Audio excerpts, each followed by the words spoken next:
మైనా stories. Ramarao ఓ వ్యాపారి. అతనికి లేకలేక పుట్టిన ఒక్కగానొక్క కూతురు శ్రీదేవి. ఆమె ఆడిందే ఆట, పాడిందే పాట. ఎంతో గారాబంగా పెంచి పెద్ద చేస్తాడు. కూతుర్ని పెద్ద చదువులు చదివించి గొప్ప స్థానంలో చూడాలన్నది ఆ తండ్రి ఆశ. కాని శ్రీదేవి మొదట్నుండి చదువుపై పెద్దగా ఆసక్తి కనపరచేది కాదు. ఓ రోజు, good morning daddy. Good morning baby. ఈరోజేంటి ఇంత ఎర్లీగా రెడీ అయ్యావు? ఫ్రెండ్స్తో బయటికెళ్తున్నా డాడీ. అదేంటమ్మా, ఎగ్జామ్స్ దగ్గరలో ఉన్నాయి కదా. చక్కగా చదువుకుంటే మంచి పర్సంటేజ్ వస్తుంది. అబ్బా, చదువుతాలే డాడీ. ఈరోజు నా బెస్ట్ ఫ్రెండ్ బర్త్డే. నేను వెళ్ళకపోతే ఎలా? అది ఫీల్ అవుతుంది. అది కాదమ్మా, నేను చెప్పేది విను. వచ్చాక వింటాలే డాడీ. నాకు లేట్ అవుతుంది. బాయ్ బాయ్ అనుకుంటూ హడావిడిగా కారు దగ్గరకు వెళ్ళిన శ్రీదేవి ఒక్కసారిగా స్పృహ తప్పి కింద పడిపోతుంది. వెంటనే హాస్పిటల్కి తీసుకొని వెళ్తారు. అక్కడ డాక్టర్గారి గదిలో రామారావు ఏడుస్తూ ఉంటాడు. ఏంటిది రామారావు గారు? Cool down. నేను చూస్తున్నది మిమ్మల్నేనా? ఎన్నో ఒడిదుడుకలను తట్టుకొని ఓ పెద్ద వ్యాపారవేత్తగా ఎదిగిన వ్యక్తినేనా? ఎంత పెద్ద వ్యాపారవేత్తనైనా నాకు ఎమోషన్స్ ఉంటాయి కదా డాక్టర్. లేక పుట్టిన కూతురు. నా భార్య చనిపోతూ నాకిచ్చిన గొప్ప వరం నా కూతురు. నేను బ్రతుకుతున్నదే తన కోసం. తను కూడా లేకపోతే ఇంక నేను ఎవరికోసం బతకాలి? నా బ్రతుక్కి అర్థమేంటి? మీ అమ్మాయికి ఏమీ కాదు రామారావు గారు. మీరు ధైర్యంగా ఉండండి. ఆమె హార్ట్ ఆపరేషన్ సక్సెస్ఫుల్ అవుతుందని నేను నమ్ముతున్నాను. నమ్ముతున్నానంటున్నారే కాని గ్యారంటీ అని చెప్పటం లేదు కదా. అదే నా భయం. ఏం చేయగలం సార్? మేము ప్రాణాలు పోసే డాక్టర్లమే అయినా దానికి ఆ భగవంతుని ఆజ్ఞ కావాలి. శివాజ్ఞ లేనిదే చీమైనా కుట్టదంటారు కదా. నాకున్న కోట్ల ఆస్తి కూడా నా బిడ్డ కోసం ఏమీ చేయలేకపోతుంది. పురుట్లోనే తల్లిని పోగొట్టుకుంది. ఇప్పుడేమో ఈ గుండె జబ్బు. అప్పుడే అక్కడికి నర్స్ వస్తుంది. డాక్టర్, ఆపరేషన్కి అంతా రెడీ చేశాం. ఓకే నర్స్, నేనొస్తున్నాను, పదా. సార్, ధైర్యంగా ఉండండి, అంతా మంచే జరుగుతుంది అని ఆపరేషన్ థియేటర్కి వెళ్తుంది డాక్టర్. ఆపరేషన్ జరుగుతూ ఉంటుంది. రామారావు టెన్షన్గా ఆపరేషన్ థియేటర్ బయట అటూ ఇటూ తిరుగుతూ ఉంటాడు. కొంతసేపటికి ఆపరేషన్ పూర్తవుతుంది. డాక్టర్ బయటకి వస్తుంది. Doctor, what is my daughters situation? I did my best sir, but 24 గంటలు గడిస్తే కానీ ఏమీ చెప్పలేం. ఆమె స్పృహలోకి రావాలి. ఆ తర్వాత తన హెల్త్ సిచ్యువేషన్ ఏంటనేది కన్ఫామ్గా చెప్పగలం. ప్లీజ్ బీ స్ట్రాంగ్ అని వెళ్ళిపోతుంది డాక్టర్. రామారావు బాధతో ప్రాణం లేనివాడిలా అక్కడే కూలబడిపోతాడు. ఒరే తల్లి, ఈ నాన్నని ఒంటరివాణ్ణి చెయ్యకురా. నీకోసం కాకపోయినా ఈ నాన్న కోసమైనా నువ్వు బతకాలిరా అంటూ కన్నీరు మున్నీరవుతాడు రామారావు. అప్పుడే అక్కడికి వస్తాడు పిఏ వినోద్. సార్, ఈ టైంలో ఇలా చెప్పటం కరెక్ట్ కాదని నాకు తెలుసు. కానీ మీరు గుర్తు చేయమన్నారని చెప్తున్నాను. పర్వాలేదు వినోద్, ఏంటో చెప్పు. సార్, 1 గంటలో మనం ఆఫీస్కి వెళ్ళాలి. ఇంతకుముందు మనం ఫిక్స్ చేసుకున్న మీటింగ్కి అటెండ్ అవ్వాలి. ఈ మీటింగ్ మన వర్కర్స్ కోసం అని చెప్పారు కదా సార్. ఓ, మర్చిపోయాను. అది ఈరోజేనా? అవును సార్. ఇది సక్సెస్ అయితే మన వర్కర్స్కి అదనపు జీతాలు పెంచవచ్చు.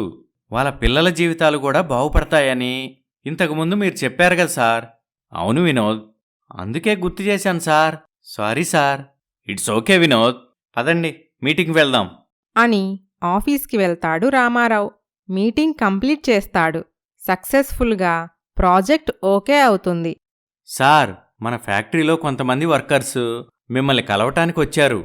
అలాగా, వాళ్ళని లోపలికి పిలవండి. నమస్కారం సార్. నమస్కారం. మీ అందరికీ ఒక శుభవార్త. ఈరోజు మీటింగ్ సక్సెస్ అయింది. ప్రాజెక్టు కూడా ఓకే అయింది. వచ్చే నెల నుంచి మీకు జీతాలు పెంచుతున్నాం. అలాగే స్కూల్ స్టార్ట్ చేసి మీ పిల్లలందరికీ ఫ్రీ ఎడ్యుకేషన్ ఏర్పాటు చేస్తున్నాం. హాస్పిటల్ కూడా కట్టిస్తున్నాం.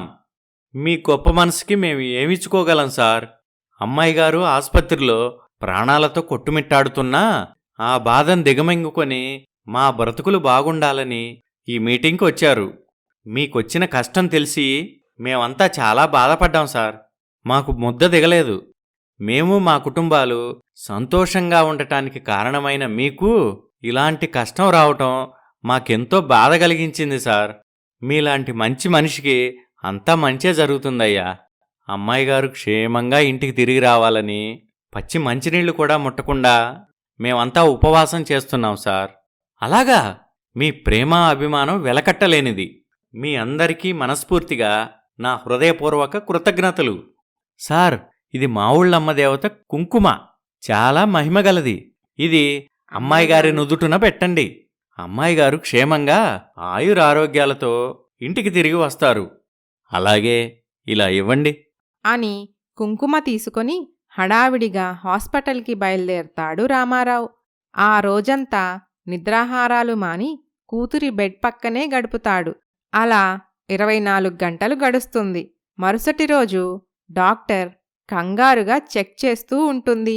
శ్రీదేవి ఇంకా స్పృహలోకి రాలేదు. ఏంటి డాక్టర్, ఏమైంది? సార్, అది శ్రీదేవిలో ఎటువంటి రెస్పాన్స్ కనబడటం లేదు. ప్లీజ్ డాక్టర్, మీరలా అనకండి. ఎలాగైనా సరే నా కూతుర్ని బ్రతికించండి. మా ప్రయత్నం మేం చేస్తున్నాం సార్. ఆ తర్వాత ఆ భగవంతుని దయ. నర్స్, వెంటనే ఆ ఇంజెక్షన్ రెడీ చేయి. అలాగే డాక్టర్ అని హడావిడి పడుతుంటారు. అప్పుడు రామారావుకి వర్కర్స్ ఇచ్చిన మా ఊళ్ళమ్మ దేవత కుంకుమ గుర్తుకు వస్తుంది. తన జేబులోని కుంకుమ తీసి కూతురి నుదుటన పెడతాడు. కొద్దిసేపటికి శ్రీదేవి కళ్ళు తెరుస్తుంది. డాక్టర్, మా అమ్మాయికి స్పృహ వచ్చింది. Thank God, you are so lucky sir. ఇక మీ అమ్మాయి ఆరోగ్యానికి వచ్చిన డోకా ఏమీ లేదు. తను త్వరలో పూర్తి ఆరోగ్యవంతరాలవుతుంది. Really doctor? Yes sir, she is perfectly all right. కళ్ల వెంట ఆనంద బాష్పాలతో Ramarao thank you so much doctor. మనస్సులో thank you so much my dear workers. నేను మీకు ఎంతో రుణపడి ఉంటాను అని అనుకుంటూ రూమ్ బయటికి వస్తాడు రామారావు. వినోద్, ఇలా రా. చెప్పండి సార్. అమ్మాయి గారు స్పృహలోకి వచ్చారు. ఈ విషయం మన వర్కర్స్కి తెలియజేయండి. అలాగే 2 నెలల జీతం, స్వీట్స్ బోనస్గా ఇవ్వండి. అలాగే సార్. ఆ తర్వాత కొద్ది రోజులకి శ్రీదేవిని హాస్పిటల్ నుండి ఇంటికి తీసుకుని వెళ్తాడు రామారావు. సావిత్రమ్మ, అమ్మాయిని ప్రతిక్షణం కంటికి రెప్పలా చూసుకోవాలి. గంటకోసారి అమ్మాయి గురించి నాకు ఇన్ఫర్మేషన్ ఇవ్వాలి. ముఖ్యంగా తన ఆరోగ్య విషయంలో అశ్రద్ధ చేయొద్దు. Be careful. అలాగే అయ్యగారు. ఓ రోజు శ్రీదేవి క్లాస్లో డల్లుగా కూర్చొని ఉంటుంది. ఆమె ఫ్రెండ్ మానస, ఏ శ్రీదేవి, ఏంటే అలా డల్లుగా ఉన్నావు? ఏమైంది? ఏమీ లేదులేవే. ఏదో ఉంది, లేకపోతే ఎప్పుడూ గలగలా మాట్లాడే నువ్వు సడన్గా ఇలా మౌనంగా ఎందుకుంటావు? అదేంటంటే ఎప్పుడూ ఎంతో హ్యాపీగా ఉండే మా డాడీ నా వల్ల బాధపడుతున్నారే, అదే నాకు బాధగా ఉంది. నీ వల్ల? అవును, నేను సరిగ్గా చదవకపోయేసరికి నా చదువు ఆయనకి పెద్ద తలనొప్పిగా మారింది. అవునా? అయితే బాగా చదువు, అప్పుడు ఆయన హ్యాపీగా ఫీల్ అవుతాడు కదా. బాగా చదవాలని నాకు ఉందే, కానీ ఏం చేయను? ఎంత చదివినా బుర్రకెక్కటం లేదు. కనీసం ఈసారైనా పాసై మా డాడీని హ్యాపీ చేద్దామనుకుంటుంటే అది కూడా అయ్యేలా లేదు. మరైతే ఇప్పుడేం చేద్దామనుకుంటున్నావు? ఏమీ అర్థం కావటం లేదే. మా డాడీకి నేనంటే ఎంతో ఇష్టం. అలాంటిది ఆయన నా వల్ల బాధపడటం నేను తట్టుకోలేకపోతున్నాను. చూడు శ్రీదేవి, నీకు చదువు రాదని నువ్వెందుకనుకుంటావు? దేవుడు అందరికీ ఒకే బ్రెయిన్ ఇచ్చాడు. దాన్ని మనం ఉపయోగించుకునే విషయంలోనే తేడా ఉంటుంది. కొంచెం కష్టపడు, ఈసారి పాస్ అవుతావు. సరేనే, ట్రై చేస్తాను. రేపటి నుండి నీతో పాటు నేను కూడా ట్యూషన్కొస్తాను అని అనుకుంటారు. ఇలా ఉండగా ఓ రోజు రామారావు హాల్లో కూర్చొని కూతురు భవిష్యత్తు గురించి దీర్ఘంగా ఆలోచిస్తూ ఉంటాడు. అప్పుడే అక్కడికి వచ్చిన పిఏ వినోద్, సార్, మీరేమీ అనుకోపోతే నాదొక మాట. చెప్పు వినోద్. అమ్మాయి గారిని స్టేట్స్ పంపిస్తే బావుంటుందేమో అనిపిస్తుంది. అక్కడైతే మీకు దూరంగా ఉంటుంది కాబట్టి కాస్తైనా చదువుపై శ్రద్ధ పెడుతుంది. అలా ఎలా పంపిస్తాను వినోద్? ఒక్కగానొక్క కూతురు, అంత దూరం ఎలా? నా కూతుర్ని చూడకుండా ఒక్కరోజు కూడా ఉండలేను. ప్రాణం విలవెల్లాడిపోతుంది. మీరలా అంటే అమ్మాయి గారి చదువు గాడిలో పట్టడం కష్టం సార్. అమ్మాయి గారి జీవితం బాగుండటం కోసం మీకు తప్పదు సార్. ఒక్కసారి ఆలోచించండి. ఓకే వినోద్, ఆలోచిద్దాం. ఆయమ్మను ఒకసారి పిలు. అలాగే సార్. సావిత్రమ్మా, సావిత్రమ్మా, అయ్యగారు పిలుస్తున్నారు. చెప్పండి బాబుగారు. ఆయమ్మ, అమ్మాయి ప్రతిరోజు వేళకు తింటుందా? తింటుంది బాబూ. ఎప్పుడైనా తిననని మొండికేసినా బ్రతిమాలో బామాలో తినిపిస్తున్నాను బాబూ. అమ్మాయి ఆరోగ్యం అంతా బావుంది కదా? ఏ చిన్న సమస్య అయినా అశ్రద్ధ చేయొద్దు. అదేం లేదయ్యా. అమ్మాయిగారు చాలా ఆరోగ్యంగా సంతోషంగా ఉన్నారు. మంచిదాయమ్మా. అప్పట్లో అమ్మాయికి గుండె ఆపరేషన్ జరిగింది కదా, అప్పట్నుంచి ఓ తండ్రిగా నా భయం నాది. మీరేం దిగులు పడకండయ్యా. అమ్మాయిగారు మునుపటి కంటే ఇప్పుడు చాలా ఆరోగ్యంగా ఉన్నారు. నీకు చాలా రుణపడి ఉంటానాయమ్మా. చిన్నప్పటినుంచి నా కూతుర్ని కంటికి రెప్పలా కాచుకున్నావు. అమ్మాయి చదువు విషయంలో నేను ఒక నిర్ణయం తీసుకోవాలనుకుంటున్నా. ఏంటి బాబూ అది? పై చదువుల కోసం అమ్మాయిని ఫారిన్ పంపిద్దామని అనుకుంటున్నా. ఇక్కడైతే నా గారాబం వల్ల తను సరిగ్గా చదవటం లేదు. అవును బాబుగారు, మీ ఆలోచన బాగానే ఉంది. అయితే అమ్మాయితో పాటు నువ్వు కూడా ఫారిన్ వెళ్లాల్సి ఉంటుంది. అలాగే బాబూ. ఇంతకీ అమ్మాయి నిద్రలేచిందా? అమ్మాయిగారు 6 గంటలకే నిద్రలేచి కాసేపు చదువుకొని ట్యూషన్కి కూడా వెళ్ళిపోయారు. ఏంటి, నిజమా? అవును బాబూ, ప్రతిరోజు అలాగే చేస్తున్నారు. ఈ మధ్య అమ్మాయిగారిలో చాలా మార్పు వచ్చింది. చదువు మీద శ్రద్ధ బాగా పెరిగిపోయింది. సార్, ఇదే సరైన సమయం. ఇప్పుడు గాని అమ్మాయి గారిని స్టేట్స్ పంపిస్తే ఇంకా బ్రిలియంట్గా అవుతారు. మీ తర్వాత మీ వ్యాపారాలు చూసుకునే స్థాయికి ఎదుగుతారు. అప్పుడే ఇంటికి వస్తున్న శ్రీదేవి గుమ్మం దగ్గర నిలబడి వారి మాటలు వింటుంది. శ్రీదేవి తనలో తాను, అమ్మో డాడీ, నాకు తెలియకుండా ఇంత పెద్ద ప్లాన్ వేస్తున్నారా? ఏదో మీరు బాధపడుతున్నారని మీకోసం ఈసారి ఎగ్జామ్స్ పాస్ అవుదామనుకుంటే చివరికి ఆ చదువులకు నన్ను పర్మనెంట్గా బలి చేయాలనుకుంటున్నారా? నో వే అని అనుకుంటుంది. ఓకే వినోద్, నాకు హాస్పిటల్లో చిన్న పనుంది, అది చూసుకొని వస్తాను. నువ్వు డైరెక్ట్ ఫ్యాక్టరీకి వెళ్ళిపో అని రామారావు హాస్పిటల్కి వెళ్తాడు. Good morning doctor. Good morning sir. ఎలా ఉన్నారు? బావున్నాను doctor. After a long time. ఏంటి ఇలా వచ్చారు? మీ పాప బావుందా? చాలా బాగుంది doctor. She is healthy. Okay, good. మరి ప్రాబ్లం ఏంటి? ఇది హెల్త్ ప్రాబ్లం కాదు డాక్టర్ గారు, ఎడ్యుకేషన్ ప్రాబ్లం. అయితే మీరు వెళ్లాల్సింది కాలేజ్కేమో, హాస్పిటల్కి కాదేమో. నిజమే డాక్టర్ గారు, కాకపోతే మిమ్మల్ని ఒక సలహా అడుగుదామని వచ్చాను. చెప్పండి సార్. ఏంటది? ఏమీ లేదు డాక్టర్ గారు, నా కూతుర్ని పై చదువులకి ఫారిన్ పంపించాలనుకుంటున్నాను. కానీ అక్కడికి వెళ్ళాక నా కూతురు హెల్త్ ఎలా ఉంటుందోనని, మళ్ళీ ఏమైనా కాంప్లికేషన్స్ రావచ్చేమోనని అడుగుదామని వచ్చాను. No no no. ఈ 4 ఇయర్స్లో తనకెలాంటి హెల్త్ కాంప్లికేషన్స్ రాలేదు కాబట్టి ఇక మీద కూడా వచ్చే ఛాన్స్ 99% లేనట్టే. సో మీ అమ్మాయిని మీరు ధైర్యంగా స్టేట్స్కి పంపించొచ్చు థ్యాంక్ యూ డాక్టర్, వస్తాను అని చాలా ఆనందంగా ధైర్యంగా ఫ్యాక్టరీకి వెళ్ళిపోతాడు రామారావు. అక్కడ శ్రీదేవి కాలేజ్లో, ఏ శ్రీదేవి, ఏంటే ఈరోజు ట్యూషన్కి రాలేదు? Any problem? నో, కావాలనే రాలేదు. అలా అయితే నువ్వు అనుకున్నట్టు ఎగ్జామ్స్ ఎలా పాస్ అవుతావు? నేను ఎగ్జామ్స్ పాస్ అవ్వను. నేనేదో మా డాడీని హ్యాపీ చేయటానికి నా రిజల్ట్ గిఫ్ట్గా ఇద్దామనుకున్నా. కానీ మా డాడీ దానికి ఎక్స్టెన్షన్గా ఇంకో ప్లాన్ వేశాడు. ఏంటే అది? నన్ను స్టేట్స్కి పంపిస్తాడట. Wow, very good. హ్యాపీగా వెళ్ళి చదువుకోవచ్చుగా. అదే నేనైతే ఎగిరి గంతేసేదాన్ని. ఏంటి హ్యాపీగా వెళ్ళేది? అసలు నేను ఎప్పుడో ఈ చదువులు మానేద్దామనుకున్నా. కానీ మా డాడీ బాధపడతారని ఊరుకున్నా. ఏదో ఆయన బాధ చూడలేక ఈసారైనా ఎగ్జామ్స్ పాస్ అవుదామనుకొని ఎంతో కష్టపడుతుంటే ఆయన అది అర్థం చేసుకోకుండా నన్నింకా కష్టాలు పాల్చేయాలనుకుంటున్నారు. అదేంటే అలా అంటావు? మరి ఇక్కడి వరకు లాగటానికే అష్టకష్టాలు పడుతున్నాను. ఇంకా స్టేట్స్ వెళ్ళి చదవటం నా వల్ల కాని పని. అసలు ఈ ఎగ్జామ్స్ పాస్ అవ్వకపోతే మా డాడీ నన్ను స్టేట్స్ పంపించలేడు కదా. అందుకే నేను ట్యూషన్ మానేశా అని చెప్తుంది శ్రీదేవి. ఓ రోజు రామారావు, వినోద్, ఇంకో నెలలో అమ్మాయికి ఫైనల్ ఎగ్జామ్స్ జరుగుతాయి. ఆ రిజల్ట్స్ రాగానే వెంటనే స్టేట్స్ పంపించడమే. కాబట్టి దానికి సంబంధించిన అన్ని అరేంజ్మెంట్స్, వీసా, పాస్పోర్ట్, అలాగే అక్కడ మంచి కాలేజీలో సీట్, అమ్మాయి ఉండటానికి హాస్టల్ అన్నీ రెడీ చేయండి. ఆల్రెడీ నేను అదే పనిలో ఉన్నా సార్.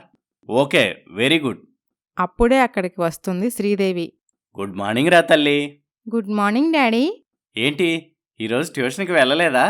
లేదు డాడీ, నైట్ 12 వరకు చదివేసరికి ఉదయం మెలకువ రాలేదు అని అబద్ధం చెప్తుంది శ్రీదేవి. నీ ఆరోగ్యం జాగ్రత్తరా తల్లి. మరీ అంతసేపటి వరకు మేల్కోకు. 9 వరకు చదువుకొని నిద్రపో. తప్పదు కదా డాడీ, పాస్ అవ్వాలంటే ఆ మాత్రం కష్టపడాలి కదా. అసలే నాది మట్టి బుర్ర, 1కి 10 సార్లు చదివినా కానీ ఒక్కోసారి గుర్తుండదు. నువ్వు ఈ ఎగ్జామ్స్ పాస్ అయితే నీకో మంచి సర్ప్రైజ్ గిఫ్ట్ ఇస్తాను. ఏంటి డాడీ ఆ గిఫ్ట్? సర్ప్రైజ్ ముందే ఎలా చెప్తారు బేబీ? శ్రీదేవి మనస్సులో, నాకు తెలుసులే డాడీ, మీరివ్వబోయే ఆ సర్ప్రైజ్ గిఫ్ట్ ఏంటో అని అనుకొని, సరే డాడీ, కాలేజ్ టైం అవుతుంది, నేను వెళ్ళి రెడీ అవ్వాలి. ఓకే బేబీ, నాకు కూడా ఫ్యాక్టరీ టైం అవుతుంది, వెళ్ళొస్తాను. Okay, bye daddy bye baby. అని రామారావు ఆఫీస్కి వెళ్ళిపోతాడు. శ్రీదేవి కాలేజ్కి వెళ్తుంది. ఏంటే శ్రీదేవి, చాలా హుషారుగా కనిపిస్తున్నావు. ఏంటి సంగతి? ఏంటంటే ఇంకో నెల రోజులు ఓపిక పడితే నాకు ఈ చదువు గోల తప్పుతుందని. మేమంతా ఇంకా నెల రోజులే టైం ఉంది, ఎగ్జామ్స్ ఎలా పాస్ అవ్వాలా అని టెన్షన్ పడుతున్నాం. పాస్ అవ్వాలనుకునే మీకు టెన్షన్ ఉంటుంది కానీ ఫెయిల్ అవ్వాలనుకునే నాకెందుకే టెన్షన్? అసలు నాకు ఇంకో ఐడియా వచ్చిందే. ఏంటే అది? ఎగ్జామ్స్ రాయటం ఫెయిల్ అవ్వటం కంటే అసలు ఎగ్జామ్స్ రాయకపోతే ఇంకా బెటర్ కదా. అలా చేస్తే మీ డాడీ బాధపడటమే కాకుండా నువ్వు కూడా దొరికిపోతావు. కనీసం ఎగ్జామ్స్ రాసి ఫెయిల్ అయినా ఇక నీకు చదువు రాదని మీ డాడీ కూడా ఫిక్స్ అయి మళ్ళీ మళ్ళీ నిన్ను చదవమని ఫోర్స్ చేయడు. అవునే, అది నిజమే సరే పద, క్లాస్కి టైం అవుతుంది అని ఇద్దరూ క్లాస్కి వెళ్ళిపోతారు. అక్కడ ఫ్యాక్టరీలో, సార్, మీరు మన ఫ్యాక్టరీ వర్కర్స్ కోసం స్కూల్ కట్టించారు కదా, ఆ స్కూల్ ప్రిన్సిపల్ గారు మిమ్మల్ని కలవటానికి వచ్చారు. బయట వెయిట్ చేస్తున్నారు. లోపలికి పిలవండి వినోద్. నమస్కారం సార్. నమస్కారం మేడం, చెప్పండి, ఏంటి ఇలా వచ్చారు? సార్, ప్రతి సంవత్సరంలాగే ఈ సంవత్సరం కూడా మన స్కూల్లో పిల్లల కోసం మోటివేషనల్ స్పీచ్ ఫంక్షన్ని కండక్ట్ చేస్తున్నాం సార్. ఓ అలాగా, మంచిది. ఒక్క నిమిషం ఉండండి. వినోద్, ఆ చెక్బుక్ ఇలా ఇవ్వు. సార్, నేను డబ్బుల కోసం రాలేదు. మరి ఇంకేం సహాయం కావాలో చెప్పండి మేడం. ఈసారి ఫంక్షన్కి చీఫ్ గెస్ట్గా మీరు రావాలి సార్. నేనెందుకు మేడం, మన జిల్లా కలెక్టర్ గారిని పిలుద్దాం, బావుంటుంది. లేదు సార్, ఈసారి మీరు రావాలి. ప్రతిసారి కాదంటున్నారు. ఈసారి మాత్రం మీకు తప్పదు. దయచేసి మా కోరికను మన్నించి ఒప్పుకోండి సార్. నేనెందుకు మేడం, కలెక్టర్ గారైతే పిల్లల్ని మోటివేట్ చేయటానికి బావుంటుంది. మనం ఇన్వైట్ చేస్తాం కాబట్టి కలెక్టర్ గారు ఎలాగూ వస్తారు. మీరు కూడా వస్తే బావుంటుంది సార్. ఎంతోమంది పిల్లలకు విద్యను దానం చేస్తున్న గొప్ప వ్యక్తి మీరు. మీకంటే అర్హులు ఇంకెవరుంటారు? రూపాయి దానమిచ్చి 100 రూపాయలకు డప్పు కొట్టుకునే ఈ రోజుల్లో చేసిన దానాలు చెప్పుకోని మీలాంటి వ్యక్తులు చాలా అరుదుగా ఉంటారు. అది కాదు మేడం, నాకు ఇలాంటివి ఇష్టం ఉండదు. ప్లీజ్ సార్, మీలాంటి గొప్పవాళ్ల స్పీచ్ మన పిల్లలకు చాలా అవసరం. రాబోయే తరానికి మీలాంటి వారి సూచనలు, మార్గదర్శకం కావాలి. సరే, మీరు అంతగా పట్టుబడుతున్నారు కాబట్టి నేను తప్పకుండా వస్తాను. థ్యాంక్ యూ సార్ అని చెప్పి వెళ్ళిపోతుంది ప్రిన్సిపల్. ఆ తర్వాత రామారావు ఇంటికి వెళ్ళిపోతాడు. బేబీ, రేపు మనం స్కూల్కి వెళ్తున్నాం.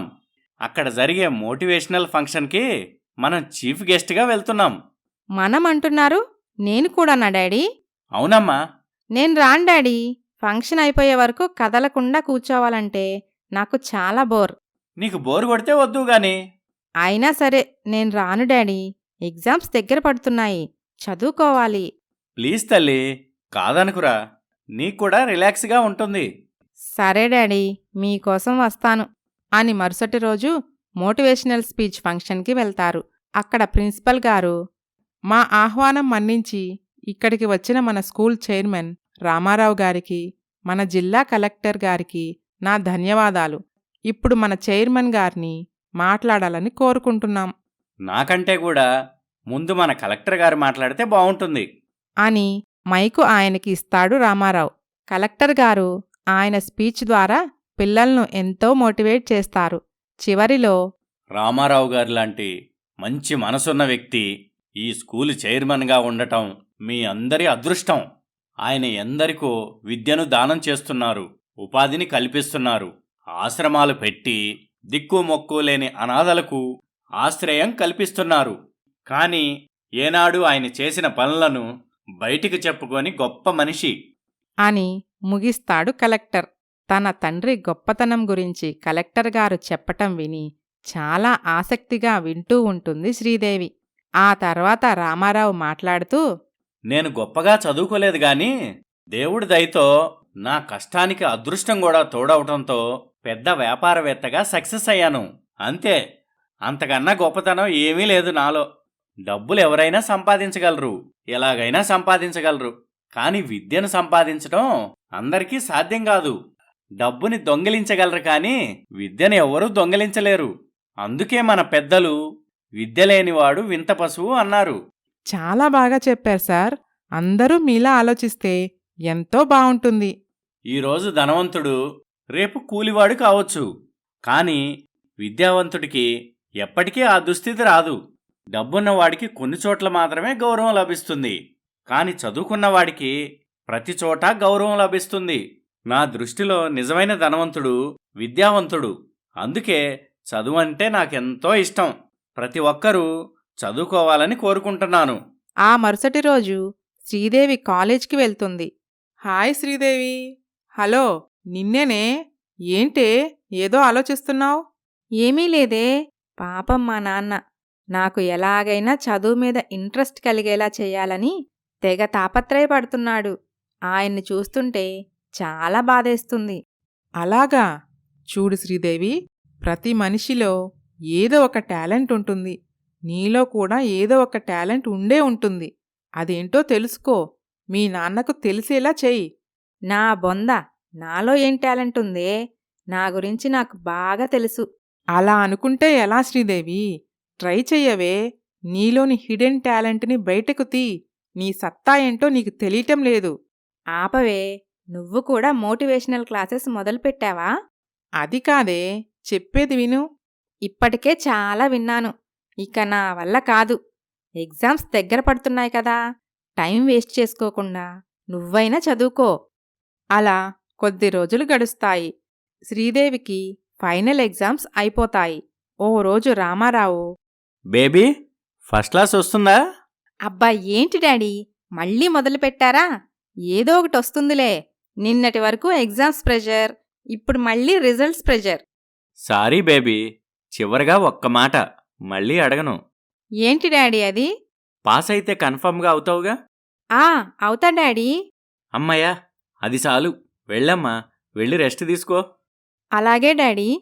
మనస్సులో శ్రీదేవి, డాడీ నా మీద చాలా ఎక్స్పెక్టేషన్స్ పెట్టుకున్నారు. రేపు నా రిజల్ట్ చూశాక ఏమవుతారో ఏంటో అని అనుకుంటూ లోపలికి వెళ్ళిపోతుంది. రామారావు ఫ్యాక్టరీకి వెళ్ళిపోతాడు. వినోద్, అమ్మాయి స్టేట్స్ వెళ్ళటానికి కావలసిన ఏర్పాట్లు ఎంతవరకు వచ్చాయి? ఆల్మోస్ట్ అయిపోయినట్టే సార్. చిన్న చిన్న ఫార్మాలిటీస్ బ్యాలెన్స్ ఉన్నాయి. మరి ఫారిన్ యూనివర్సిటీలో అడ్మిషన్కి అప్లై చేశావా? అమ్మాయి గారి రిజల్ట్స్ కోసం వెయిటింగ్ సార్. రిజల్ట్స్ వచ్చిన వెంటనే అప్లై చేస్తాను. Okay, very good. సార్, అమ్మాయి గారి ఎగ్జామ్స్ ఎలాగూ అయిపోయాయి. రిజల్ట్స్ రావటమే ఆలస్యం. మరి ఫారిన్ విషయం అమ్మాయి గారికి చెప్పేద్దామంటారా? ఇప్పుడే వద్దులే వినోద్, రిజల్ట్స్ వచ్చాక నేనే చెప్తాను. అలాగే సార్. అలా కొద్ది రోజుల్లో రిజల్ట్స్ రోజు రానే వస్తుంది. రామారావు హాల్లో కూర్చొని పేపర్ చదువుకుంటూ ఉంటాడు. సార్, ఈరోజే అమ్మాయి గారి రిజల్ట్స్ వచ్చే రోజు. అవును కదా, మర్చిపోయా వినోద్. Baby, baby, ఎక్కడున్నావమ్మా? పాప లేదయ్యా, కాలేజ్కి వెళ్ళింది. అవునా ఆయమ్మా? సరే, నువ్వెళ్ళు. వినోద్, నువ్వు కూడా ఫ్యాక్టరీకి వెళ్ళిపో. అమ్మాయి వచ్చి గుడ్ న్యూస్ చెప్పాక నేను కూడా ఆఫీస్కి వస్తాను.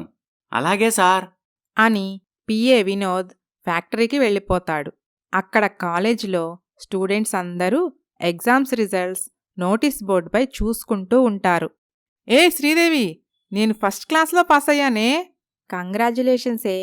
ఇంతకీ నీ రిజల్ట్స్ చూసుకున్నావా? చూసుకున్నాను. ఫెయిలయ్యాను. సారీయే శ్రీదేవి. సారీ దేనికే? ముందు నుంచి నేననుకున్నదేగా. కాకపోతే ఈ విషయం మా డాడీకెలా చెప్పాలా అని భయంగా ఉంది. అంత భయం ఉన్నదానివి ముందే బాగా చదువుకొనుండొచ్చు కదా. భయం మా డాడీ నన్నేదో అంటాడని కాదు, నా రిజల్ట్స్ చూసి మా డాడీ ఏమైపోతాడో అని. మరిప్పుడెలాగే? అబద్ధం చెప్దామనుకుంటున్నాను. ఏంటే నువ్వనేది? అవును మానసా, ఎలాగో ఇకపై నేను చదవను కాబట్టి ఫ్యూచర్లో నా రిజల్ట్స్ గురించి పనిలేదు. అలాంటప్పుడు ఫెయిలయ్యానని నిజం చెప్పి మా డాడీని బాధపెట్టటం కంటే పాస్ అయ్యానని అబద్ధం చెప్పి హ్యాపీ చేయటం బెటర్ కదా. అలా చేయటం కరెక్ట్ కాదే. కరెక్టో కాదో తర్వాత సంగతి. ప్రస్తుతానికి నాకున్న దారి అదొక్కటే. Best of luck Sridevi. దేనికే? మా డాడీకి దొరక్కుండా ఉండటానికా? ఎనీవే, థ్యాంక్యూ మానసా అని చెప్పి ఇంటికి వస్తుంది శ్రీదేవి. బేబీ, నీకోసమే ఇందాడ్నించి వెయిట్ చేస్తున్నా. నీ నోట గుడ్ న్యూస్ విందామని. చెప్పమ్మా, పాస్ అయ్యావు కదా? ఎస్ డాడీ, పాస్ అయ్యాను. వావ్, కంగ్రాట్స్ రా తల్లి. Thank you daddy. ఇదిగో ఈ మనీ తీసుకొని నీకు నచ్చింది కొనుక్కో. నేను ఫ్యాక్టరీకి వెళ్ళొస్తాను. అలాగే డాడీ. మనస్సులో శ్రీదేవి సారీ డాడీ అని అనుకుంటుంది. అక్కడ ఫ్యాక్టరీలో పిఏ వినోద్. సార్, మీకోసమే ఎదురు చూస్తున్నాను. హ్యాపీగా ఉన్నారంటే అమ్మాయి గారు పాస్ అయ్యారన్నమాట. అవును వినోద్, అమ్మాయి పాస్ అయింది. మన వర్కర్స్ అందరికీ స్వీట్స్ పనిచేయండి. 1 మంత్ శాలరీ బోనస్గా ఇచ్చేయండి. అలాగే ఈరోజు హోటల్లో గ్రాండ్గా పార్టీ అరేంజ్ చేయండి. ఇదిగో ఈ లిస్ట్లో ఉన్న గెస్టులందరినీ పిలవండి అని పిఏకి ఓ లిస్ట్ ఇస్తాడు రామారావు. అలాగే సార్, ఇప్పుడే వెళ్ళి ఏర్పాట్లన్నీ చూస్తాను అని పిఏ వెళ్ళిపోతాడు. శ్రీదేవికి ఆమె ఫ్రెండ్ మానస ఫోన్ చేస్తుంది. హలో శ్రీదేవి, మీ ఇంట్లో సిచ్యువేషన్ ఏంటే? ఎలా ఉంది? Everything fine Manasa.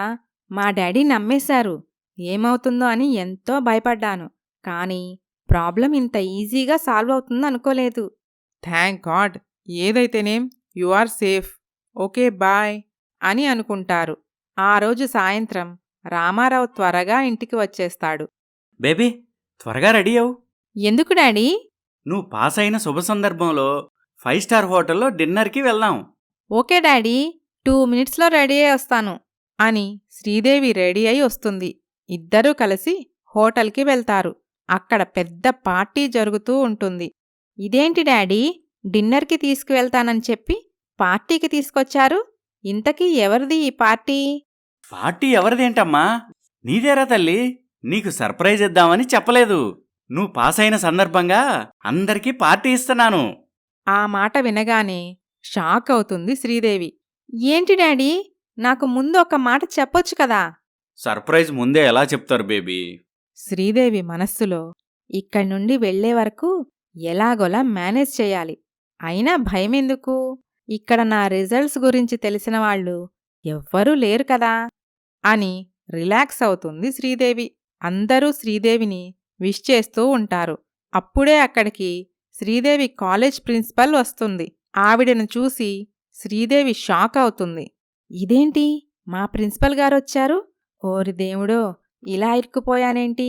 నేను పాస్ అవ్వలేదన్న సంగతి మా డాడీకి తెలిసిపోతుంది. ఇప్పుడేం చెయ్యాలి అని టెన్షన్ పడుతూ ఉంటుంది Sridevi. Hello Ramarao garu, you are really great sir. అందరి పేరెంట్స్లా కాకుండా ఫెయిల్ అయిన మీ కూతుర్ని మోటివేట్ చేయటానికి ఇంత పెద్ద పార్టీ ఏర్పాటు చేశారు. That's really great. పేరెంట్స్ అందరూ మీలాగే ఆలోచిస్తే చాలా బావుంటుంది. ఏంటి మేడం మీరు చెప్పేది? మా అమ్మాయి ఫెయిల్ అవటమేంటి? పాస్ అయ్యానని చెప్పింది కదా. అలా చెప్పిందా?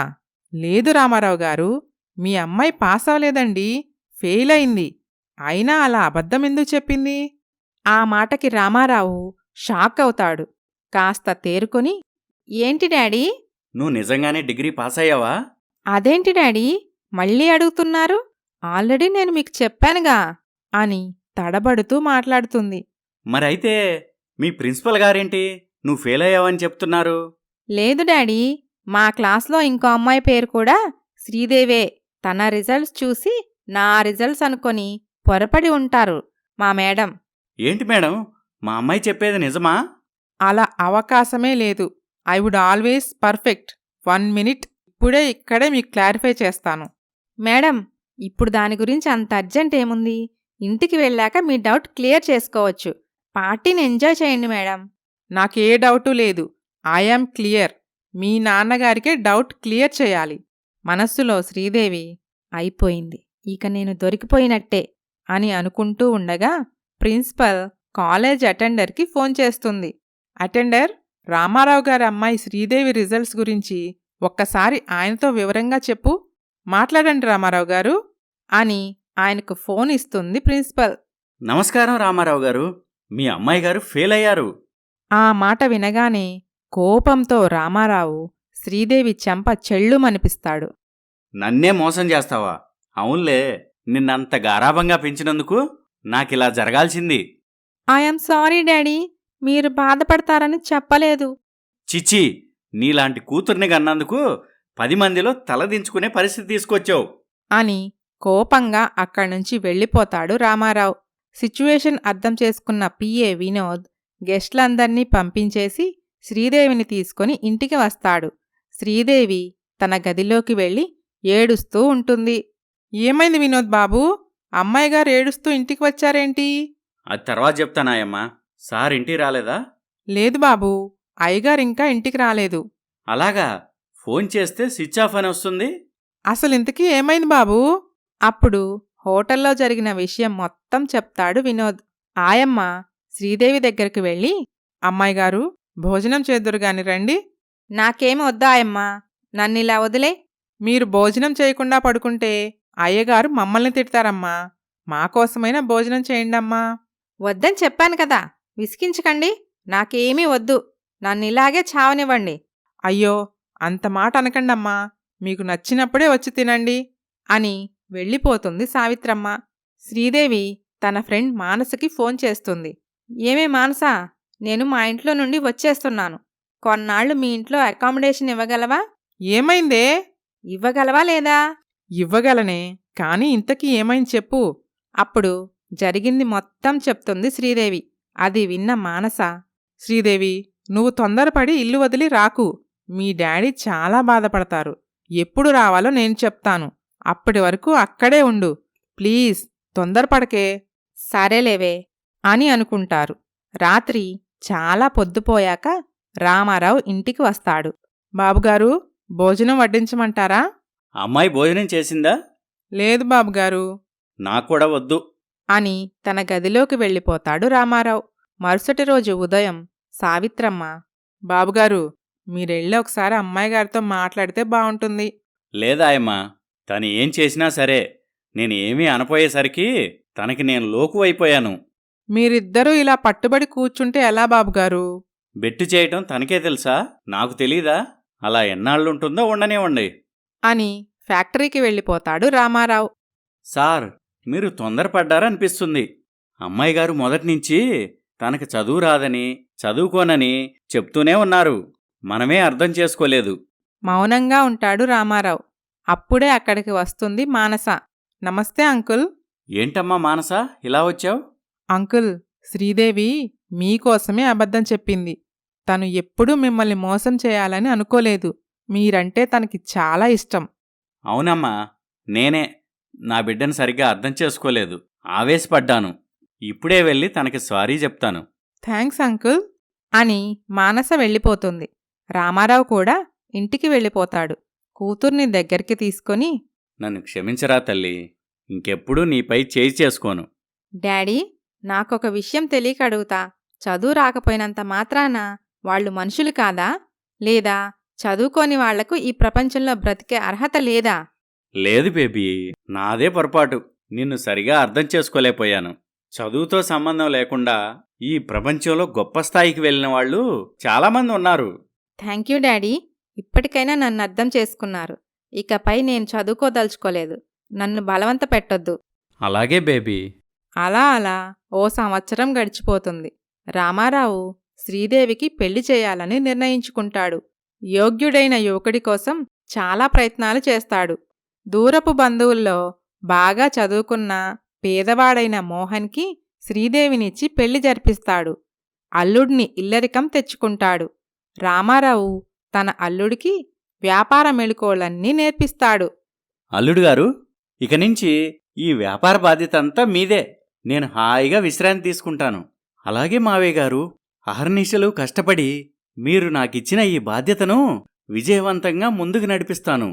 అంతేకాదు, ఈ వ్యాపారాన్ని కూడా 10 ఇంతలు రెట్టింపు చేస్తాను. ఆల్ ద బెస్ట్ అల్లుడు గారు. అని బరువు బాధ్యతలన్నీ దించుకొని హాయిగా కూతుర్ని అల్లుడిని చూసుకుంటూ ఆనందంగా గడుపుతూ ఉంటాడు రామారావు. కాని అనుకోకుండా ఓ రోజు రామారావు గుండెపోటుతో మరణిస్తాడు. తండ్రి హఠాన్మరణం శ్రీదేవి తట్టుకోలేకపోతుంది. చిన్నప్పట్నుండి తల్లిలేని లోటు తెలియకుండా ఎంతో గారాబంగా తనని పెంచి పెద్దచేసిన తండ్రి గతించటంతో శ్రీదేవి చాలా దిగులు పడుతుంది. ఏంటి శ్రీదేవిది? ఎన్ని రోజులని ఇలా బాధపడుతూ కూర్చుంటావు? నువ్వు బాధపడినంత మాత్రాన పోయిన వ్యక్తి తిరిగి వస్తాడా? అది కాదండి, మా నాన్న నా కోసం ఎన్నో చేశారు. నాపై ఎన్నో ఆశలు పెట్టుకున్నారు. కాని ఆయన ఆశల్ని, ఆశయాల్ని నేను ఏనాడూ అర్థం చేసుకోలేదు. అవును బాబుగారు, మా అయ్యగారు నిజంగానే దేవుడు. ఆయన చేసినన్ని మంచి పనులు ఇంకెవ్వరూ చెయ్యలేదు. ఎందరి కష్టాలో తీర్చిన మహానుభావుడాయన. అలాంటి వ్యక్తి ఇక లేరంటే పనివాళ్లం మేమే తట్టుకోలేకపోతున్నాం. ఇక అమ్మాయిగారు ఎలా తట్టుకుంటారు చెప్పండి? ఏంటి సావిత్రమ్మ ఇది? మీరందరూ కలిసి శ్రీదేవిని ఓదార్చాల్సింది పోయి తననింకా బాధ పెడుతున్నారా? పోండి అవతలికి అని పనివాళ్లని కసురుకుంటాడు మోహన్. చూడు శ్రీదేవి, మామయ్య గారి మంచితనం మనందరికీ తెలుసు. ఆయన కోసం ఇలా దిగులు పడుతూ కూర్చుంటే ఎలా చెప్పు? ఆయన మన మీద పెట్టిన బాధ్యతలు నెరవేర్చాలి. మన వ్యాపారాన్ని ఇంకా అభివృద్ధి చేయాలి. నిజమేనండి, మా నాన్నగారికి వర్కర్స్ అంటే పంచప్రాణాలు. ఎప్పుడూ వాళ్ల అభివృద్ధి గురించే ఆలోచిస్తారు. అందుకే శ్రీదేవి, మన వ్యాపారాన్ని పట్టణాలకి విస్తరించాలనుకుంటున్నాను. అందుకు భారీ మొత్తంలో పెట్టుబడి కావాలి. నీ పేరు మీద ఉన్న ఆస్తి ఇస్తే నాకు చాలా సహాయంగా ఉంటుంది. అలాగేనండి, దానికేం, ఎక్కడ సంతకాలు పెట్టాలో చెప్పండి thank you so much Sridevi. అని మోహన్ తను తెచ్చిన డాక్యుమెంట్స్పై శ్రీదేవితో సంతకాలు చేయించుకొని వెళ్ళిపోతాడు. అలా మోహన్ తన వ్యాపారాన్ని పట్టణాలకు విస్తరిస్తాడు. కొద్ది రోజుల్లోనే భారీగా లాభాలొస్తాయి.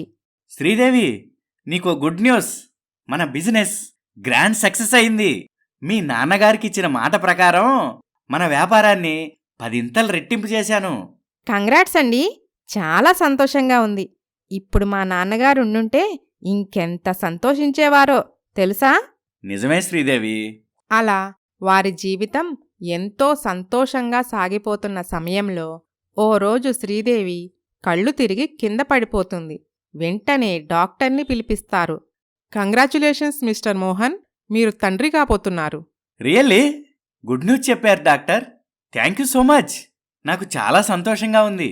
చూడండి మోహన్ గారు, శ్రీదేవి గారు చాలా వీక్గా ఉన్నారు. ఆమెకు లో బీపీ కూడా ఉంది. పైగా గర్భవతి. కాబట్టి ఎప్పుడైనా ఇలాగే కళ్ళు తిరిగే అవకాశాలుంటాయి. మీరు ఆమెను చాలా జాగ్రత్తగా చూసుకోవాలి. క్రమం తప్పకుండా హెల్త్ చెకప్స్ చేయిస్తుండాలి. అలాగే డాక్టర్. బలమైన ఆహారంతో పాటు ఈ మందులను రెగ్యులర్గా వాడండి. తప్పకుండా డాక్టర్. Take care Sridevi. అని డాక్టర్ వెళ్ళిపోతుంది. అమ్మాయిగారు, జ్యూస్ తెమ్మంటారా అమ్మా? వద్దాయమ్మా, నాకేం తినాలని లేదు, తాగాలని లేదు. వికారంగా ఉంది. అది కాదమ్మా, కడుపుతో ఉన్నారు కదమ్మా, అలాగే ఉంటుంది. అలాగని ఏమీ తీసుకోకపోతే నీరసం ఎలా తగ్గుద్దమ్మా? కొద్దిగా కమలాపళ్ళ రసం తీసుకొస్తాను. మీ నోటికి పుల్లపుల్లగా బావుంటుంది. కాస్త నీరసం కూడా తగ్గుతుంది. అవును శ్రీదేవి, డాక్టర్ గారు చెప్పింది విన్నావు కదా. నీకిష్టమున్నా లేకపోయినా time to time food, time to time medicine compulsory తీసుకోవాలి. ఇక నుండి నువ్వు కాలు కింద పెట్టడానికి వీల్లేదు. నీకు కావలసినవన్నీ నీ దగ్గరికే వస్తాయి. అబ్బా, చాలే ఆపండి. నాకేం కాలేదు. నేను ప్రెగ్నెంట్ని, అంతేగాని పేషెంట్ని కాదు. శ్రీదేవి గర్భవతి కావటంతో ఇల్లంతా పండగ వాతావరణం నెలకొంటుంది. ఇలా ఉండగా ఓ రోజు శ్రీదేవికి సరిగ్గా నిద్రపట్టదు. అర్ధరాత్రి దాటుతుంది. కొద్దిసేపు అటూ ఇటూ తిరుగుతుంది. కానీ నిద్రరాదు. ఆ సమయంలో ఆమెకు పాయసం తినాలనిపిస్తుంది. పనివాళ్ల నిద్ర చెడగొట్టటం ఇష్టంలేని శ్రీదేవి వంటగదిలోకి వెళ్ళి పాయసం చేసుకుంటూ ఉంటుంది. సడన్గా కళ్ళు తిరిగి స్టవ్ మీద పడిపోతుంది. అగ్నిప్రమాదం జరిగి శ్రీదేవి మొహం కాలిపోతుంది. వెంటనే హాస్పిటల్కి తీసుకొని వెళ్తారు. ట్రీట్మెంట్ జరుగుతుంది. గాయం మానుతుంది. కాని మచ్చలేని చందమామలా ఉండే శ్రీదేవి మొహంపై నల్లని మచ్చ ఏర్పడుతుంది. మోహన్ శ్రీదేవి మొహం చూడ్టానికి పెద్దగా ఇష్టపడేవాడు కాదు. ఓ రోజు శ్రీదేవి, గుడ్ మార్నింగ్ అండి, కాఫీ తీసుకోండి. ఏంటి శ్రీదేవిది? పొద్దు పొద్దున్నే నీ మొహం చూపించొద్దని చెప్పా కదా. ఆ కాఫీ అక్కడ పెట్టి వెళ్ళిక్కడి నుంచి. అది కాదండి, రోజూ నేనే కదా మీ కాఫీ ఇచ్చి నిద్రలేపుతాను. అలాగే అలవాటు ప్రకారం తీసుకొచ్చాను. ఇక నుండి ఆ అలవాటు మార్చుకో. పొద్దున్నే నీ మొహం చూడాలంటే నాకు అసహ్యం వేస్తుంది అనుకుంటూ అక్కడ్నుండి వెళ్ళిపోతాడు మోహన్. శ్రీదేవి చాలా బాధపడుతుంది. అప్పట్నుండి మోహన్ శ్రీదేవిని తనతో పాటు ఎక్కడికి తీసుకువెళ్ళేవాడు కాదు. కాని ఓ రోజు ఓ పెద్ద ఫంక్షన్కు శ్రీదేవితో కలిసి వెళ్లాల్సొస్తుంది. హలో మోహన్ గారు. హాయ్ రేఖ, రమేష్ ఎక్కడా? అక్కడున్నారు, ఫ్రెండ్స్తో మాట్లాడుతున్నారు. ఏంటి మోహన్ గారు ఇంత లేటుగా వచ్చారు? ఇంతకీ మీ వైఫ్ ఎక్కడా? ఇక్కడే ఎక్కడ ఉండాలి. ఇంతకీ మీ బిజినెస్ ఎలా ఉంది? బావుంది మోహన్ గారు. నేనెప్పట్నుండో మీ వైఫ్ని చూడాలనుకుంటున్నాను. ఇంత అందం, తెలివితేటలు, హోదా ఉన్న మీలాంటి వ్యక్తి భార్య ఎంతో అందగత్తయి ఉంటుంది. మీ వైఫ్ని ఒక్కసారి నాకు పరిచయం చేయండి. తనేదో ఫ్రెండ్స్తో బిజీగా ఉన్నట్టుంది. తర్వాత పరిచయం చేస్తానులే రేఖ. ఇంతలో శ్రీదేవి అక్కడికి వస్తుంది. ఏంటండి, నన్నక్కడే వదిలేసొచ్చేశారు? ఇంత పెద్ద ఫంక్షన్లో మీరెక్కడున్నారా అని వెతుక్కుంటున్నాను. అక్కడ నా చిన్ననాటి స్నేహితురాలు కలిసింది. మిమ్మల్ని చూడాలంటుంది. రండి వెళదాం అని మోహన్ చెయ్యి పట్టుకొని తీసుకెళ్తూ ఉంటుంది శ్రీదేవి. రేఖ షాక్ అయి అలాగే చూస్తూ ఉంటుంది. ఇంతలో రేఖ హస్బెండ్ రమేష్ అక్కడికి వస్తాడు. ఏంటి రేఖ అలా చూస్తున్నావు? ఏమండి, ఆవిడెవరు? ఆవిడ శ్రీదేవి గారు, మోహన్ గారి వైఫ్. అవునా? మోహన్ గారి వైఫ్ ఇంత అసహ్యంగా ఉంటుందని నేను ఎక్స్పెక్ట్ చేయలేదు. అసలు ఏమాత్రం మ్యాచ్ అవటం లేదు. అన్నీ ఉన్న మోహన్ గారికి ఇలాంటి వైఫా?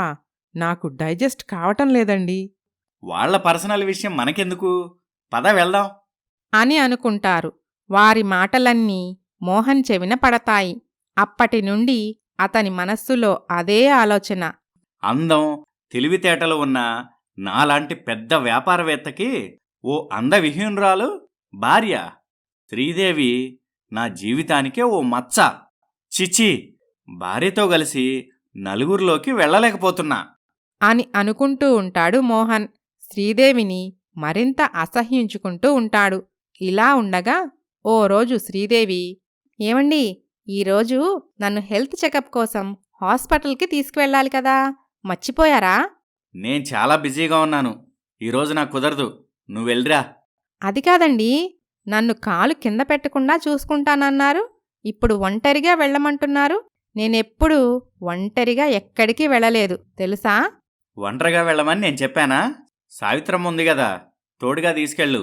అది కాదండి, మన బిడ్డ బాగోగులు తెలుసుకోవాలని మీకు లేదా? నాకు మీతో కలిసి హాస్పిటల్కి వెళ్ళాలనుంది. నీతో కలిసి నేనెక్కడికి రాను. అయినా చెప్తుంటే అర్థం కావట్లేదా? నేను చాలా బిజీగా ఉన్నాను. ఇంపార్టెంట్ మీటింగ్స్ ఉన్నాయి. నాకు కుదరదు అని వెళ్ళిపోతాడు మోహన్. ఇక చేసేదేమీ లేక శ్రీదేవి సావిత్రమ్మను తీసుకొని హాస్పిటల్కి వెళ్ళి వస్తుంది. తన భర్తలో వచ్చిన మార్పుని తలుచుకుంటూ దిగులుగా కూర్చొని ఉంటుంది.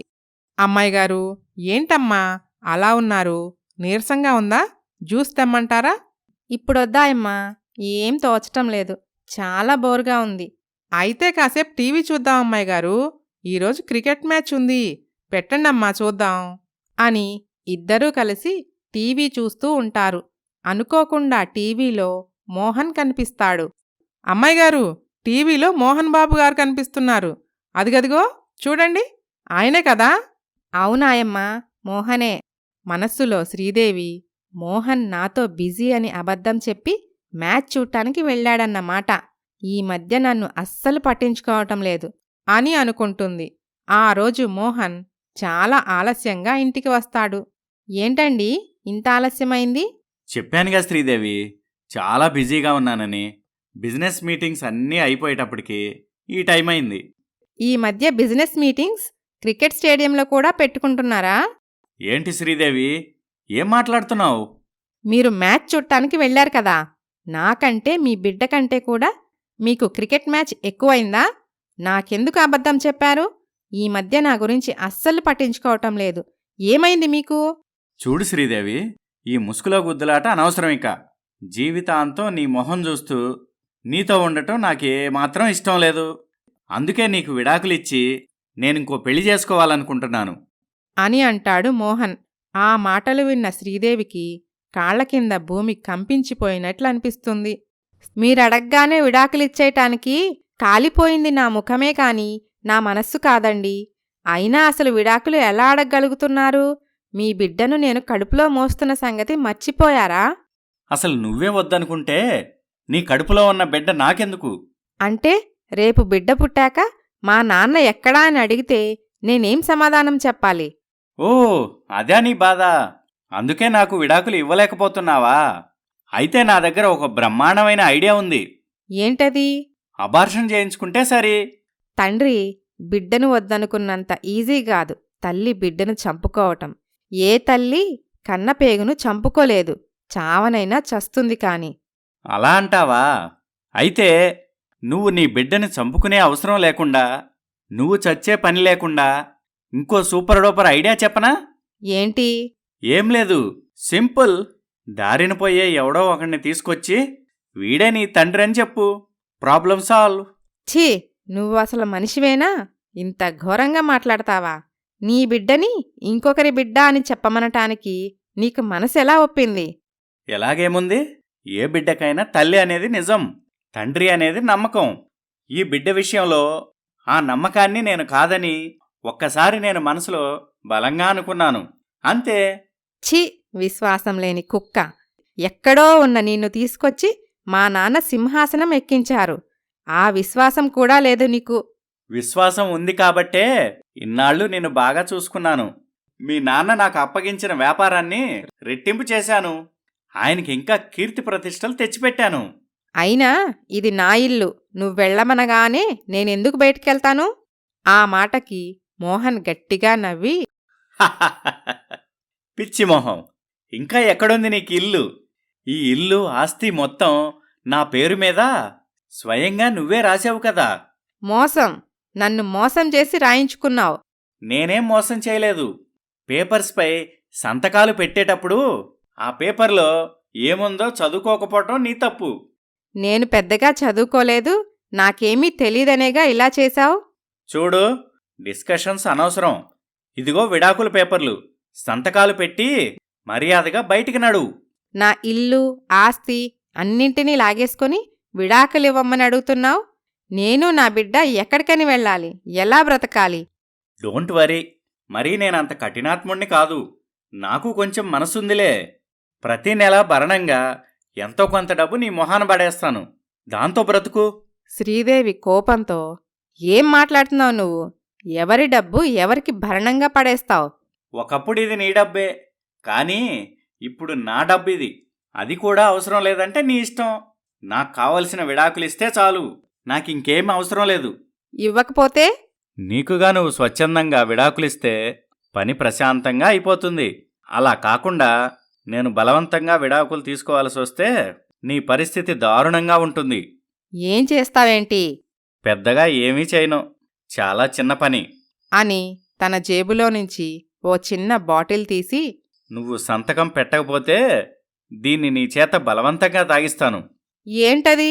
అబార్షన్ మందు. బాగా ఆలోచించుకో. ఇక భర్త ఎలాగూ నీకు లేడు, మొండిగా ఆలోచించావంటే బిడ్డను కూడా కోల్పోతావు. చిచ్చి, దుర్మార్గుడా! ఇంత చూశాక కూడా నీలాంటి నీచుడితో కలిసుండాలని ఏ ఆడది కోరుకోదు అని శ్రీదేవి ఆ విడాకుల పేపర్ల మీద సంతకాలు చేసి మోహన్ మొహాన కొడుతుంది. ఇంతలో పనివాళ్లు అక్కడికొస్తారు. అమ్మాయిగారు, తొందరపడకండమ్మా. బాబుగారు, మీ కాళ్ళు పట్టుకుంటాను. అమ్మాయిగారికి ద్రోహం చేయకండయ్యా. ఏయ్, పనివాళ్లు పనివాళ్లా ఉండండి. పర్సనల్ విషయాల్లో జోక్యం చేసుకోకండి. క్షమించండి బాబుగారు. అమ్మాయి గారిని చిన్నప్పటి నుండి ఈ చేతుల్లో పెంచిన మమకారంతో మాట్లాడుతున్నాం.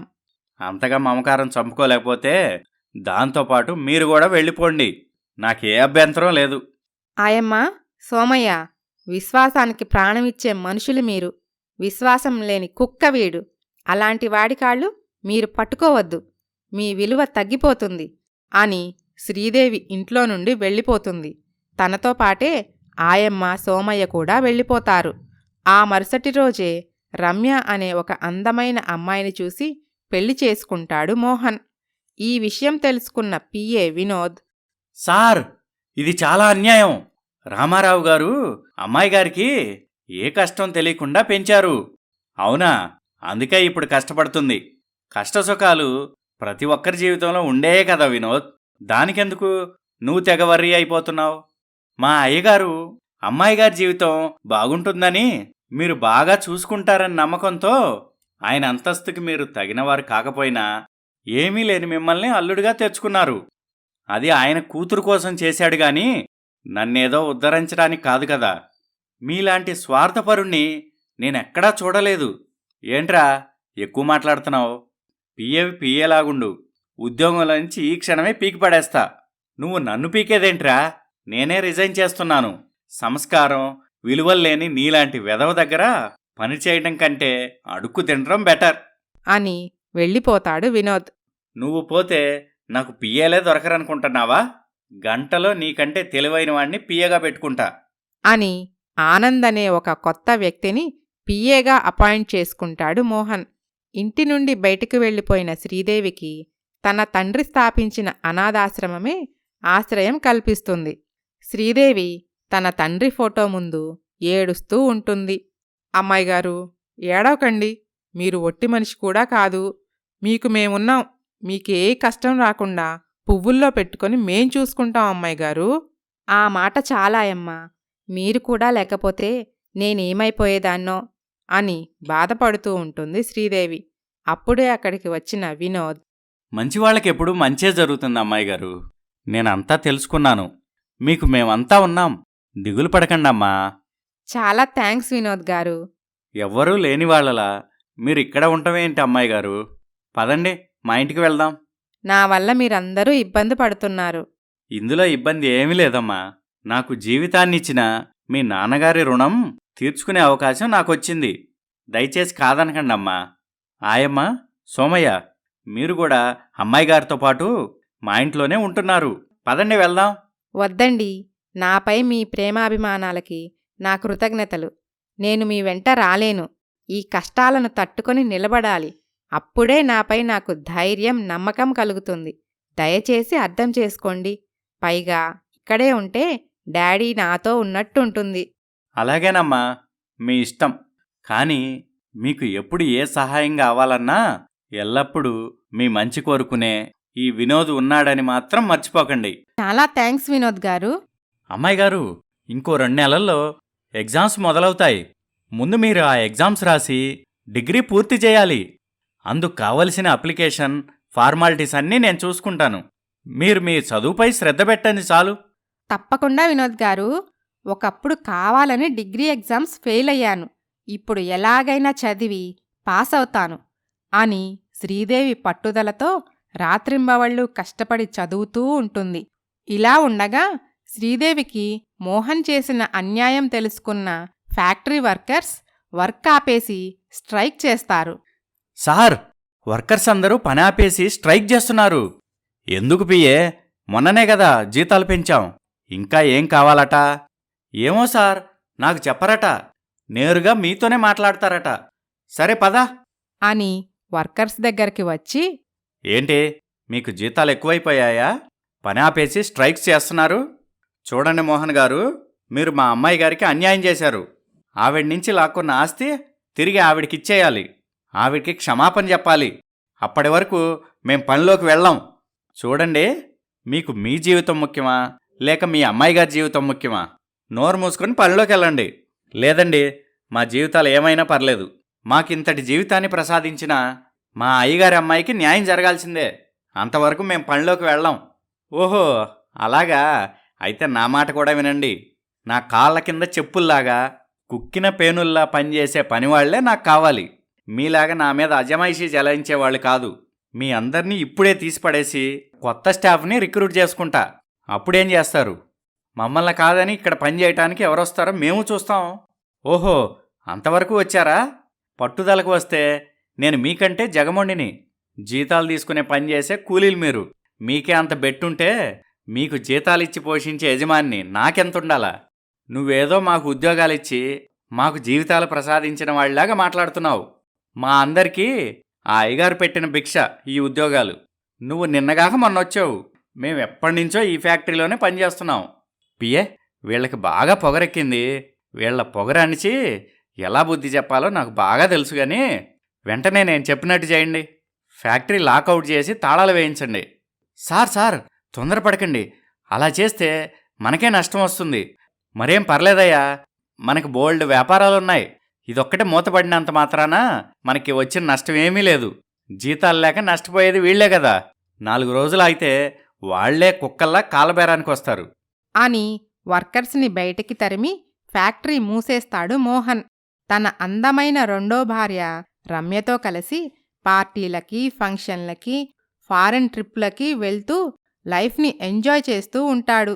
మరోవైపు శ్రీదేవి పట్టుదలగా చదువుకుంటూ ఉంటుంది. ఓ రోజు రాత్రి శ్రీదేవి చదువుకుంటూ ఉండగా ఆయమ్మ అలాగే శ్రీదేవి వైపు చూస్తూ ఉంటుంది. ఏంటాయమ్మా అలా చూస్తున్నావ్? నాన్నగారుంటే ఇప్పుడెంత సంతోషించేవాళ్ళో మిమ్మల్ని చూసి. మిమ్మల్ని ఇలా చూడాలని అయ్యగారు ఎంతో తపనపడ్డారు. అవునాయమ్మా, నాన్న ఉన్నప్పుడు ఆయన మాటలు లక్ష్యపెట్టలేదు నేను. ఇప్పుడేమో చూసి సంతోషించటానికి ఆయన లేరు. అందుకే అంటారు, మనిషి బ్రతికున్నప్పుడు వాళ్ల విలువ తెలీదు, చనిపోయిన తర్వాత విలువ తెలిసినా ఫలితం ఉండదు అని. ఇక చదివింది చాలే అమ్మాయిగారు, చాలా పొద్దుపోయింది, పడుకోండి.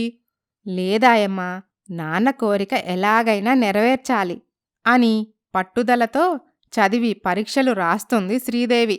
ఓ రోజు, అమ్మాయి గారు, కంగ్రాచ్యులేషన్స్, మీరు డిగ్రీ ఫస్ట్ క్లాస్లో పాస్ అయ్యారు. థ్యాంక్యూ వినోద్ గారు, మీ అందరి సహకారంతోనే నేను డిగ్రీ పూర్తి చేయగలిగాను. ఆ తర్వాత ఏం చేయాలనుకుంటున్నారు అమ్మాయి గారు? నేను లా చదవాలనుకుంటున్నాను. మంచిదమ్మాయి గారు, దానికి కావలసిన ఏర్పాట్లన్నీ రెడీ చేస్తాను అని శ్రీదేవికి లా కాలేజ్లో అడ్మిషన్ తీసుకుంటాడు వినోద్. ఓ రోజు ఫ్యాక్టరీ వర్కర్స్ శ్రీదేవిని కలవటానికి ఆశ్రమానికి వస్తారు. అమ్మాయి గారు, నమస్తే అమ్మా.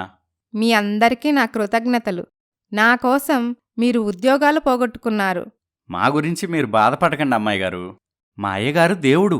అలాంటి దేవుడు కూతురు ఇలా ఉండటం మా అందరికీ ఎంతో బాధేస్తుంది. మీకు మళ్ళీ మంచి రోజులొస్తాయి. మీ అందరి ప్రేమాభిమానం ఉంటే నేనేదైనా సాధించగలను. మా నాన్నగారు దేవాలయంలా భావించే ఆ ఫ్యాక్టరీకి మరలా పూర్వ వైభవం తెస్తాను ఆ రోజు కోసమే మేము ఎదురు చూస్తూ ఉంటామమ్మా అని వర్కర్స్ వెళ్ళిపోతారు. ఈ విషయాలన్నీ తెలుసుకున్న పిఏ ఆనంద్, సార్, మీ మాజీ భార్య మీ మీద పగ తీర్చుకోటానికి లా చదువుతుందంట. ఓహో, అలాగా. అది లా చదివి నాపై కేసు వేసి గెలుద్దామనే. ఏమో సార్, ఎందుకైనా మంచిది. మీ పేరు మీద ఉన్న ఆస్తి మొత్తం మీ భార్య పేరు మీద పెట్టేయండి. అవునండి, పిఏ మంచి సలహా చెప్పాడు. ఎందుకైనా మంచిది, ఆస్తి మొత్తం నా పేరు మీద రాసేయండి. నా నీడనే నేను నమ్మను. అలాంటిది నీపై నమ్మకం పెట్టి ఆస్తి మొత్తం నీ పేరుని ఎలా రాయను? అదిగా సార్. చూడు ఆనంద్, నువ్వేం కంగారు పడకు. దానికి అన్ని తెలివితేటలు ఎక్కడ ఏడ్చాయి? నన్నేం చేయలేదులే. ఈ విధంగా జరుగుతూ ఉండగా శ్రీదేవి పండంటి బాబుకు జన్మనిస్తుంది. ఓ పక్క బాబును చూసుకుంటూనే లా చదువుకుంటూ ఉంటుంది. అలా ఎంతో కష్టపడుతూ లా పూర్తి చేస్తుంది. ఆ తర్వాత మోహన్పై కోర్టులో కేసు వేస్తుంది. ఆ కేసు శ్రీదేవికి అనుకూలంగా రావటంతో తన ఆస్తి తనకి తిరిగి దక్కుతుంది. కోట్ల ఆస్తి చేజారిపోవటంతో మోహన్ రెండో భార్య రమ్య కోపంతో, నేనెంత మొత్తుకున్నా విన్నావా? ఇప్పుడేమైందో చూడు. ఈ ఆస్తి కోసమే నేను నిన్ను రెండో పెళ్లి చేసుకున్నాను. అదే లేనప్పుడు ఇక నువ్వు నాకెందుకు? నేను వెళ్ళిపోతున్నాను. Good bye for ever. Ramya, ఇది అన్యాయం రమ్య. ఏంటి అన్యాయమా? అన్యాయం గురించి నువ్వే మాట్లాడాలి మరి. నీ మొదటి భార్యకి నువ్వు చేసిందేంటి, అది కాదా? అని భర్తని వదిలేసి వెళ్ళిపోతుంది రమ్య. మోహన్ ఒంటరివాడైపోతాడు. శ్రీదేవి మూతబడిన ఫ్యాక్టరీని ఓపెన్ చేసి వర్కర్స్కి ఉపాధి కల్పిస్తుంది. తండ్రి ఫోటోకి దండం పెడుతూ శ్రీదేవి మనస్సులో, డాడీ, మీరు కోరుకున్నట్టుగా బాగా చదువుకున్నాను. మీరాశించినట్టుగా మన వ్యాపార బాధ్యతల్ని తీసుకున్నాను. నన్ను ఆశీర్వదించండి డాడీ. కథ సమాప్తం. ఈ కథ మీకు నచ్చితే లైక్ చేయండి, షేర్ చేయండి. మరిన్ని మంచి కథల కోసం మైనా స్టోరీస్ ఛానల్ని సబ్స్క్రైబ్ చేయండి.